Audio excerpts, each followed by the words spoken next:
Bonjour Pierre et bonjour à tous. Depuis le début de la pandémie, sous prétexte d'éradiquer le virus, on a ressorti des désinfectants dans les hôpitaux pour justement l'entretien des locaux. Mais les médecins alertent, le virus n'est pas une excuse, disent-ils, pour reprendre les mauvaises habitudes.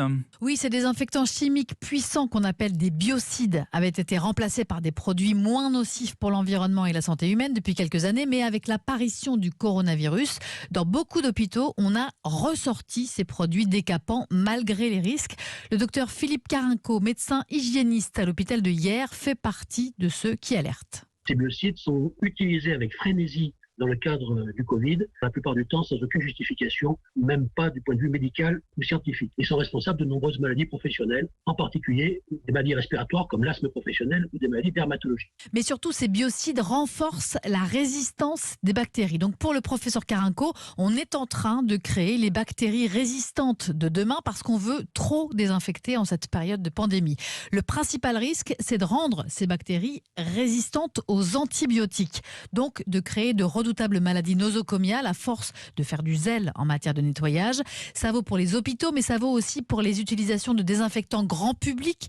Selon ces médecins du comité développement durable santé, ils alertent sur ces sujets depuis une quinzaine d'années et ils reprennent la parole en ce moment, en cette période justement de crise sanitaire. Donc ces médecins appellent à arrêter l'usage de désinfectants chimiques, mais à l'hôpital ou chez soi?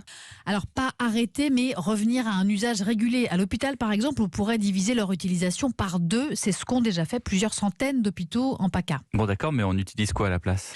Eh bien, des chiffons microfibres ou bien des machines à vapeur. Ce sont des méthodes sans produits chimiques qui sont même plus efficaces en matière de prévention des infections, selon ces médecins. Ou bien encore, on utilise dans certains hôpitaux des produits nettoyants à base de probiotiques. Donc, ce sont de bonnes bactéries qu'on répand pour éviter que des bactéries délétères, dangereuses ne se développent. Et ce sont des méthodes qui ne sont pas du tout anecdotiques puisque 93% des professionnels de santé sondés ont adopté ou sont prêts à adopter ces pratiques pour réduire les impacts environnementaux mais aussi sociaux et sociétaux des hôpitaux. À chaque problème, une solution. Merci Virginie Salmet.